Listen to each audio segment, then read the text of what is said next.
O Instituto Oswaldo Cruz foi criado para a produção de soros e vacinas em 1900. Na época, a cidade do Rio de Janeiro estava vivendo epidemias de peste, varíola, febre amarela e cólera. O pesquisador Gilberto Rockman fala sobre a importância desse projeto para resolver os problemas da época, mas também como forma de incentivar a pesquisa e a ciência a longo prazo.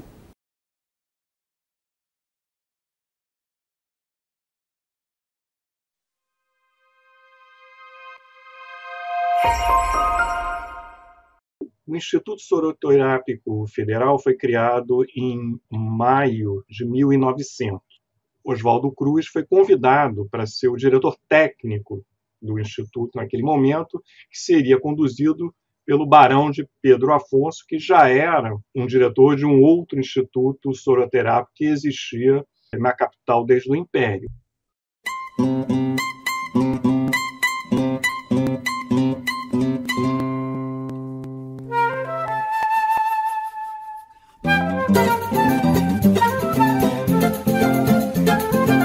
O contexto, da criação desse instituto diz respeito a uma série de epidemias que estavam ocorrendo na capital federal, na cidade do Rio de Janeiro, e também nos portos, e principalmente no Porto de Santos, de peste, varíola, e febre amarela, de cólera também. E foi uma epidemia em 1899 no Porto de Santos, de peste bubônica, que Oswaldo Cruz foi mandado pelo governo federal com outros cientistas para tentar debelar a peste e impedir que ela chegasse à capital federal, é que se viu a necessidade, nesse contexto, da criação de um instituto para a produção de soros e vacinas. O Oswaldo Cruz acaba assumindo o Instituto Soroterápico Federal em 1902, e em 1903 ele é alçado a ser o diretor-geral de saúde pública, que seria o cargo máximo da saúde pública brasileira, porém muito distante ainda do que a gente pode imaginar no Ministério da Saúde. Em situação emergenciais, em acordo com os estados, poderia haver missões para cuidar de assuntos sanitários em outras cidades e estados. Mas Oswaldo Cruz, esse é um ponto importante, ele não estava satisfeito, por exemplo, com o Instituto apenas de produção de soros e vacinas, então ele começa já no Instituto a investir na formação de cientistas e a tentativa da ideia de a ciência brasileira teria que dar respostas não apenas a crises sanitárias, mas pensar num projeto de futuro. Portanto, tinha que formar cientistas, quer dizer, não bastava apenas uma produção de soros e vacinas, mas tinha que fazer ciência, tinha que fazer pesquisa, tinha que ter ensino, produção, e também tinha que comunicar essa ciência. Então, nessa passagem dele para a diretoria, vencer as crises sanitárias, mas pensando também no longo prazo.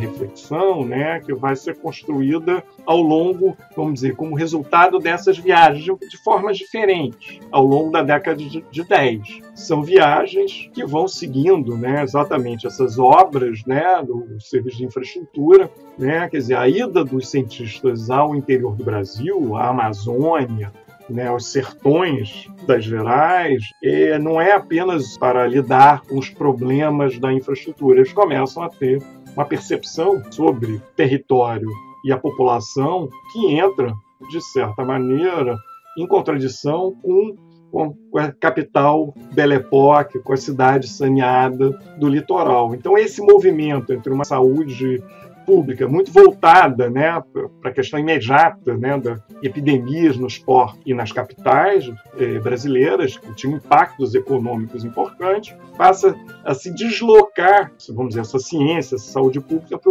para olhar para o interior do Brasil. Uma das questões fundamentais é a própria questão da identidade nacional, que estão chamando a atenção, olha, essa população conhece a bandeira do divino e não conhece a bandeira do Brasil, uma das passagens belas do relatório. Ou melhor, só se lidam com o Estado nacional quando vem cobrar impostos, ou taxas.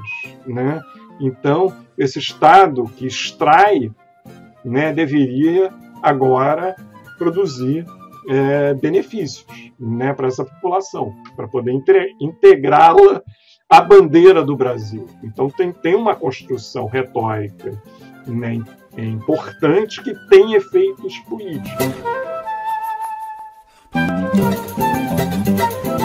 Eu acho que o principal impacto é a gente ver os cientistas não apenas como homens e mulheres hoje de laboratório, né, mas pensar cientistas e a ciência em céu aberto.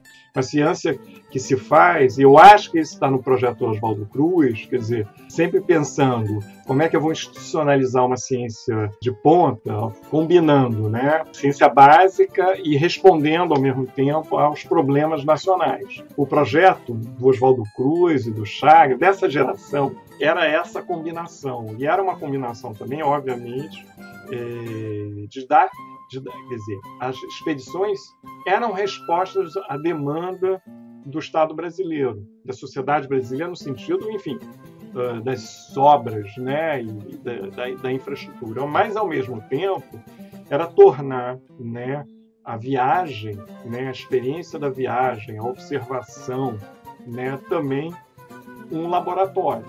Então, eles estão observando isso e estão vocalizando isso. Alguns de forma mais política, né, como Belisário fez, outros menos, né, nos seus projetos. Né.